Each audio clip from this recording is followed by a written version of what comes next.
All right, we're recording.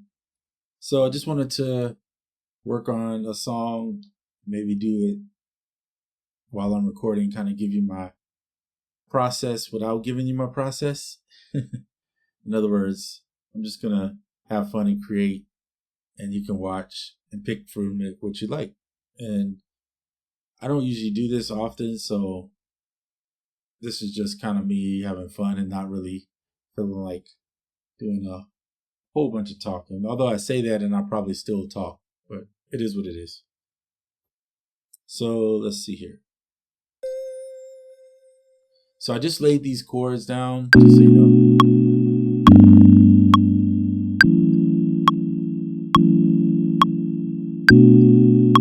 Turn that metronome off for a second. It'll drive you crazy. I'm going to adjust the volume on that metronome because it's a little loud.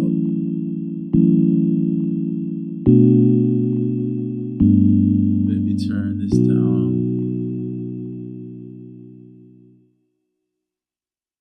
There we go. And we can just loop that. That's 8 bars. It's fine.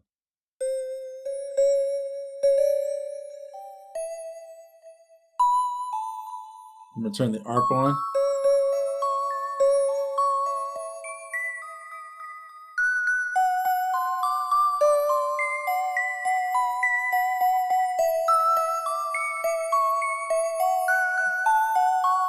Let's just play this sound with it.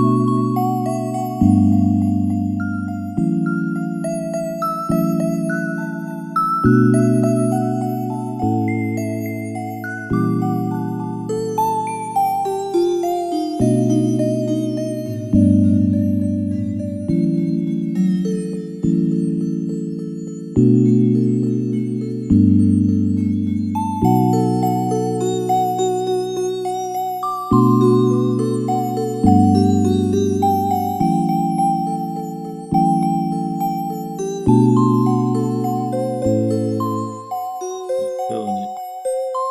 So I have latch on. I'm going to turn latch off on the computer. What's cool about latch on here, that feature with the ARP, is if I get a sound I like, I can just press it and it holds it.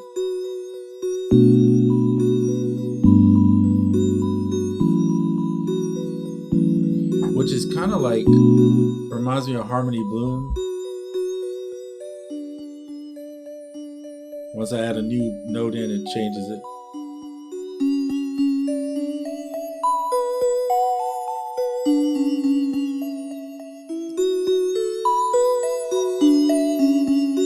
Now I have it set to random and mutating.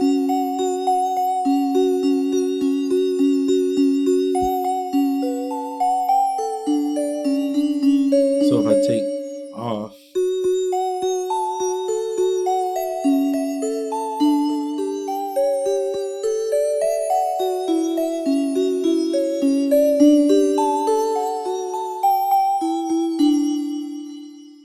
this is kind of how I would use Harmony Bloom.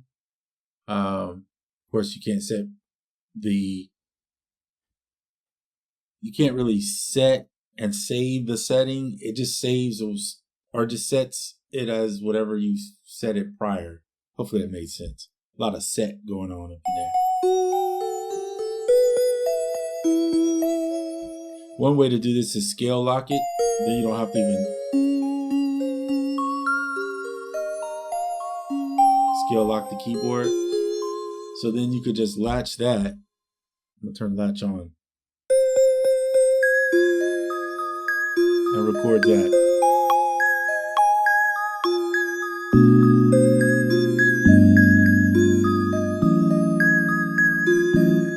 All right, we're gonna stop. Turn the ARP off. Did it record? Oops.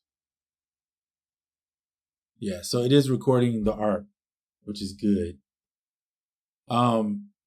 There's other ways I do this. That's if I want to play it. If I just want something random and I don't feel like using Harmony Bloom, then I'll usually use what's built into Scalar, which is Seed. And there it is. But you got to set the scale. So let's see, what was the scale? You're going to do this. F sharp Phrygian or B minor, either way. I'm going to set it to B minor. There you go. And then you can maybe drop your voices down to that. Increase the density, generate. I don't know why it's adding to what's already there, which I don't want to do. So I'm going to delete it. Shift Command M. And I want to generate these notes in around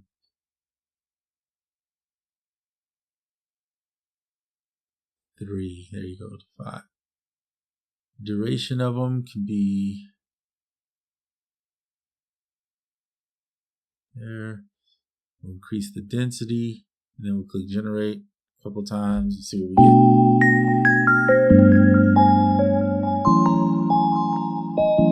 Oh, this should be minor. This should be, that's way off. Fit to scale.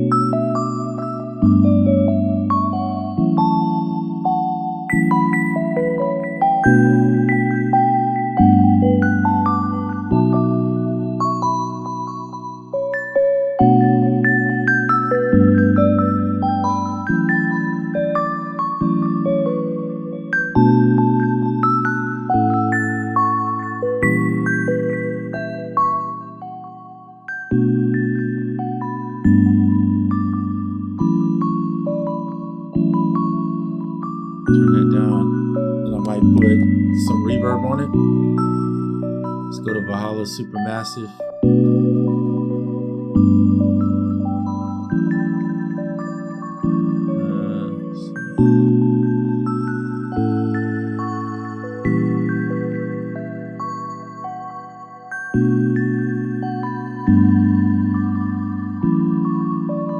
That washes it out.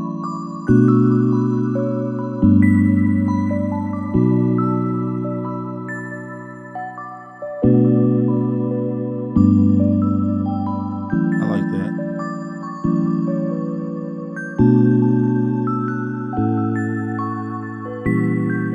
Shall we do some drums? Yes, we shall.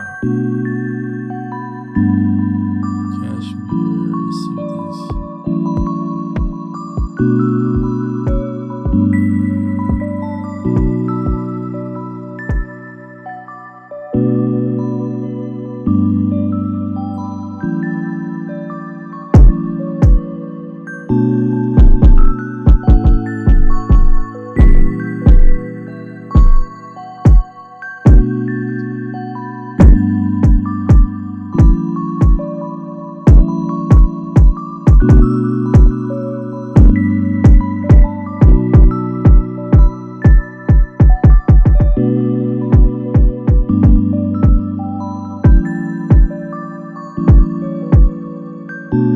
Sometimes I'll pull the gain down here.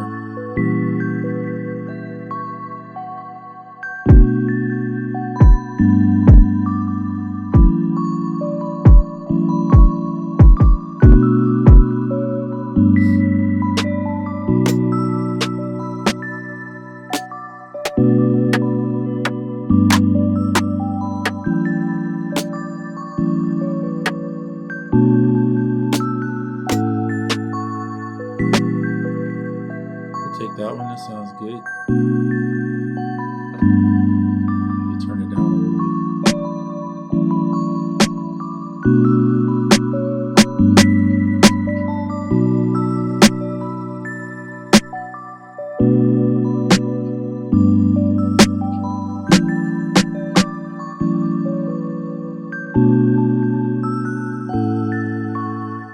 Depending on how I'm feeling that day, I might go rhythm.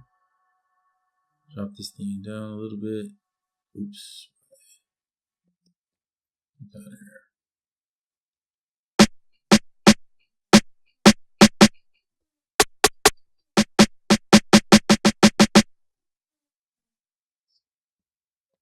There you go. And need split, shift. I'm gonna bring that volume down quite some. And then we shall do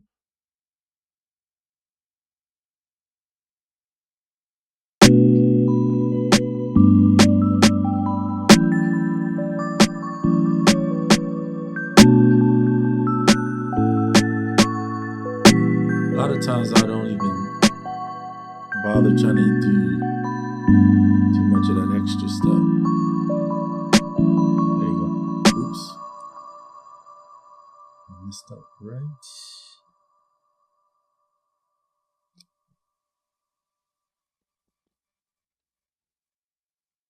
Here. Copy it. Why is it pasting in random spots? Weird. Look at this. Paste it right on that spot, please. And B. Still doing it. Alright. Let's see if that. There we go. Must have been something I was clicking. Randomize. Click that. Randomize the velocities, but some of these velocities are too low for us. Another thing I like to do is put some deviation on it so that it doesn't, I'll usually do down on the snares because it's loud.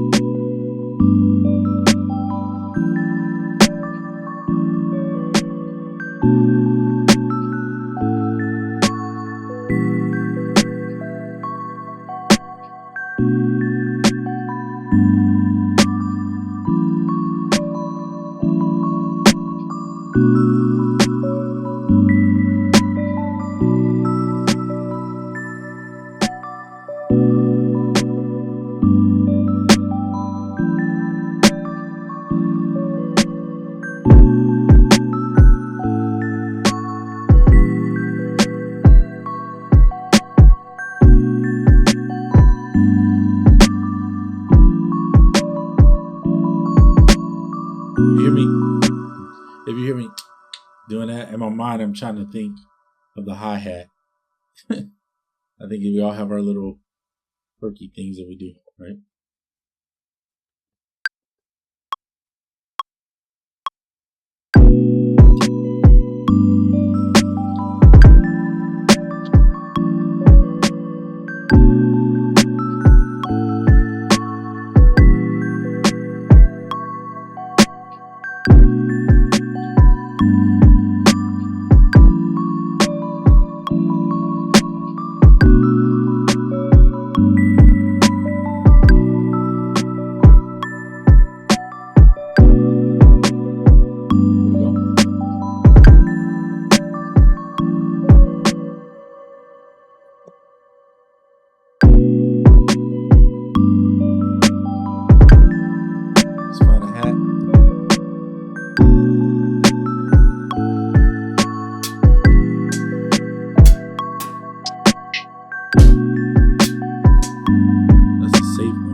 Now I do enjoy, if I'm gonna do like those trap type, something here, hats, then I will do something here.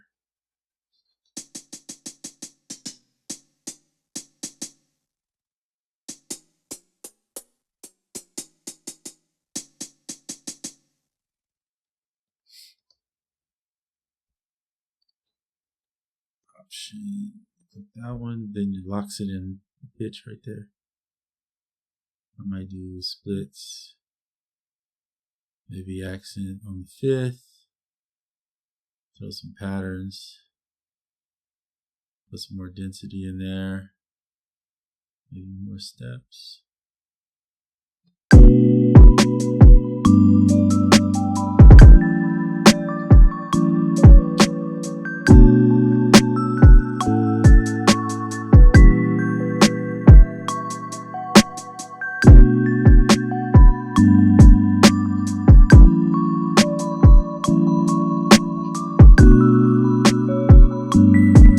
Start messing around with it.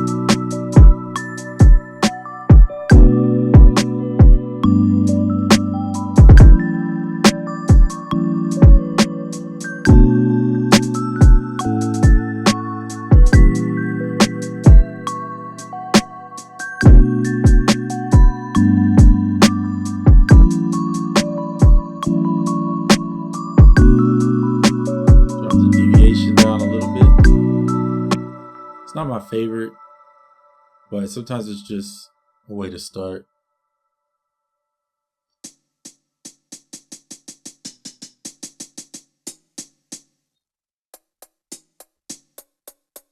I always forget the arp could be used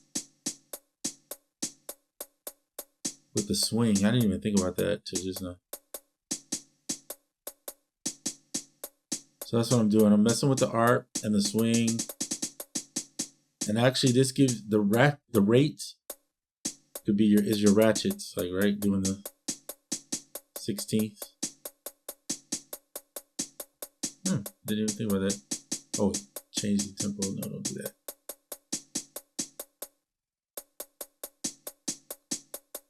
You could do up and down or random. I don't know if I want to do random with this.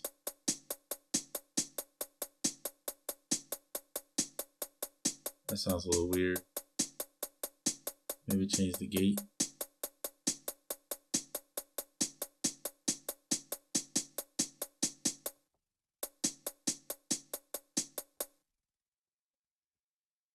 Strong.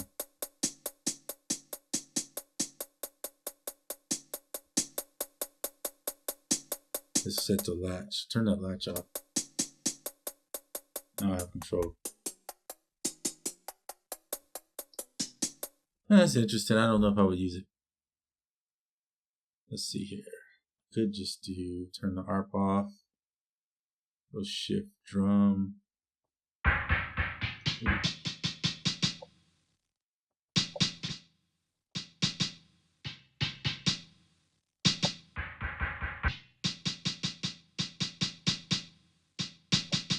I don't know how to adjust the drum pads, so I won't be using that.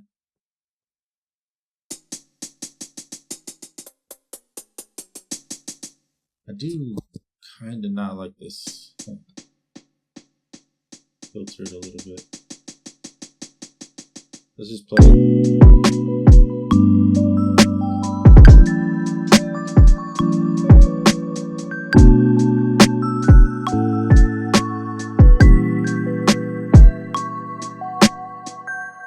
I'm not gonna do too much ratchet stuff. I'm just gonna play a simple hi-hat in. Let's do it.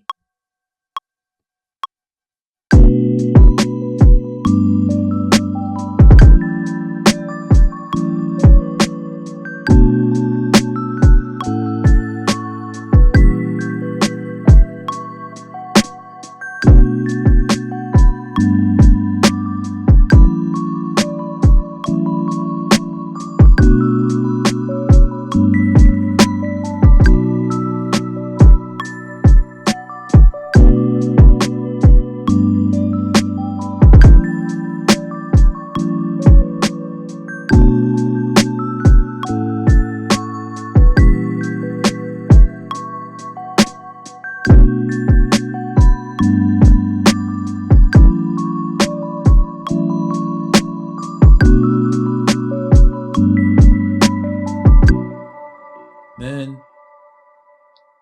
I have it set to an 8. I'm gonna set it to 16. Quantize it, maybe, or not. What did it like move stuff? That's weird.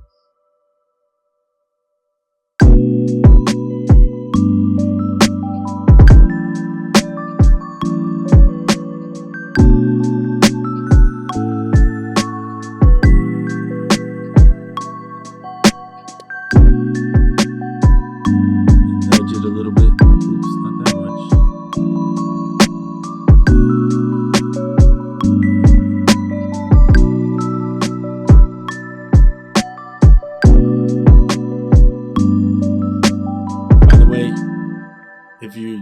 to this Ableton, that is, and you're on 12, they have a humanize feature. So what I just did was selected all of them and then slid it over. But you could use this feature here. Click on the humanize, and it'll randomly nudge them different ways if you want it to be like that. And then you could always go in and change the percentage more. You want more swing.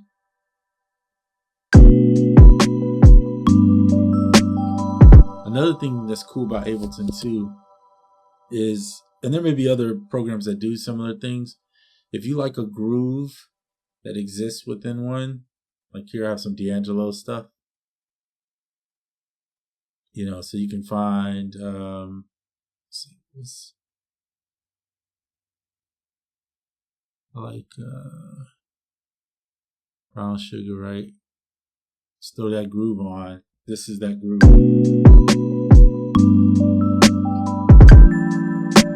Maybe I want it on the snare too. And the kick.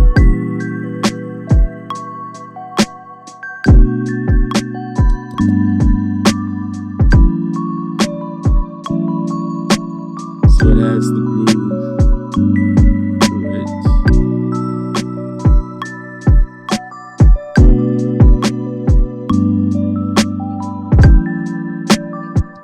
I'm going to take that off. I think I did it. Now I'm just going to back the way I had it. It didn't sound as good.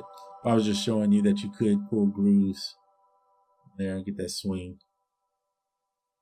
I kind of prefer to do it myself just because some of those grooves might not hit the way I want them. But some people use them and they sound pretty good. We'll turn the metronome off now that I've already got it.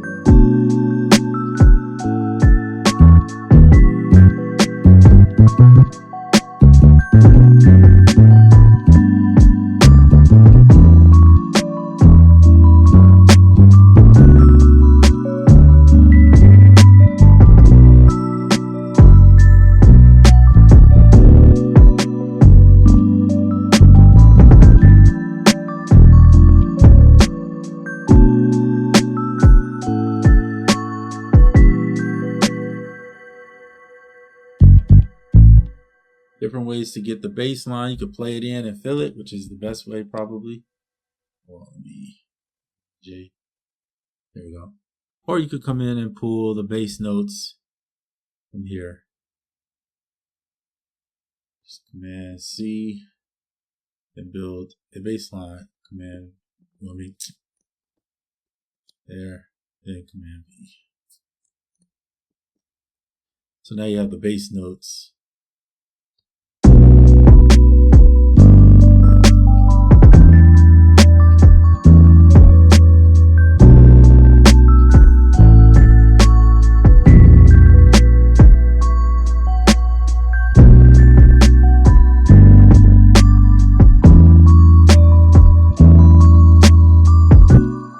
So one of the things I like to do is when I'm doing a copy like that where I'm making it, I might split this.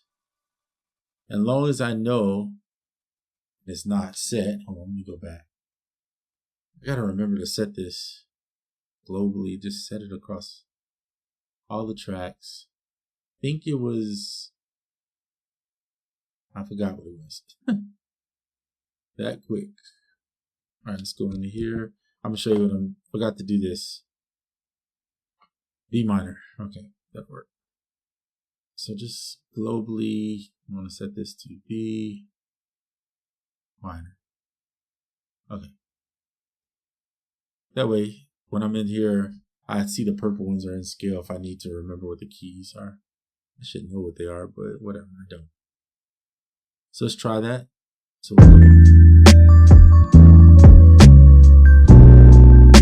See what I mean? So just to give it some variation, like it walks it down, right? Walk down the bass line. So obviously you guys know what down and up. I don't need to explain that. You could do it this way too. Like I might, this one, I walk it down twice, or do like a few notes on this one just to vary it up a little bit.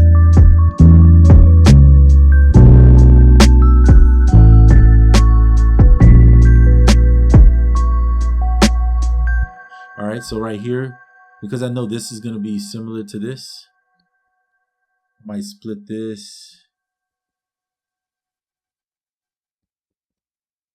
like that, and then I'm going to vary the notes up a little bit. So just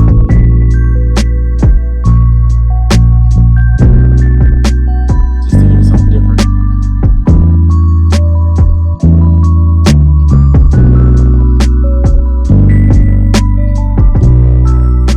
And then I'll let that one ride out. There you go. And on this end, I might do one split just on that last one, and I'll bring it down really low.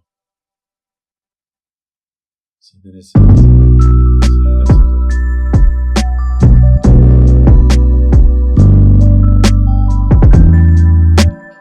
And one of the best things, in my opinion, is if you're gonna do an 8-bar loop, or you only played for 8 bars, or you didn't play. In this case, I played nothing really on this, but you know what I mean. So bring it down, the deviation, so that the notes play a little different every time they play, so that you don't get so much repetitive sound.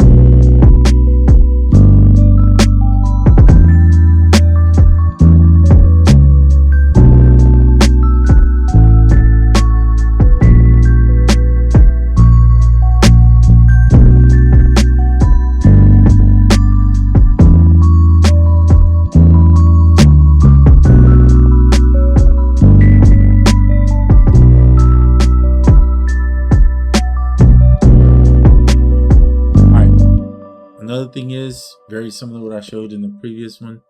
Go to your humanization. Maybe adjust it a little bit, 20%. That's fine. Hit the button. So it's not exactly like the chord progression. It's slightly off here, there, nudge.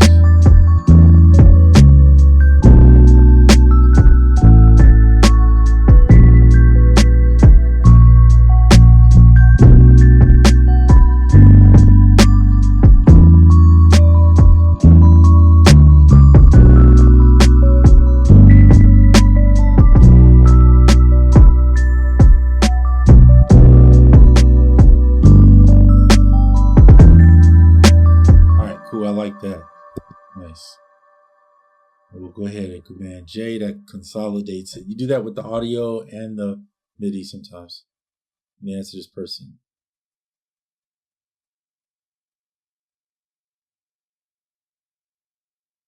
We'll answer to that. I'll answer in just a minute. All right. That's it for this video. This is my basic way of getting a track started. Oh my goodness, I can't talk. Just because I was sick for a few days, I should better still speak, right? I'm going to turn this bass fattener off. I mean, that's nice if you really want it on there. I kind of want this one to be a little more subtle. But I still have punch and parallel in there.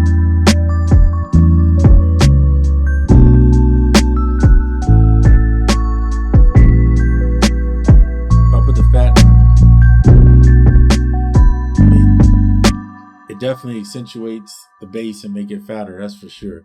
But I kind of just want it not that fat. Okay, that's all I'm gonna say. All right, so there you have it. Some basic chords and melody, bass, and some drums. Real simple, nothing major, but it's just a way to get started on a track. Sometimes I do this exercise just for practice. This will probably get scrapped. It's not even something I'm gonna keep, but it's nice to go through the process to keep your skills up and keep working on stuff. And sometimes during the process, you'll find other little things that you discover along the way. All right. Hope all is well with everyone.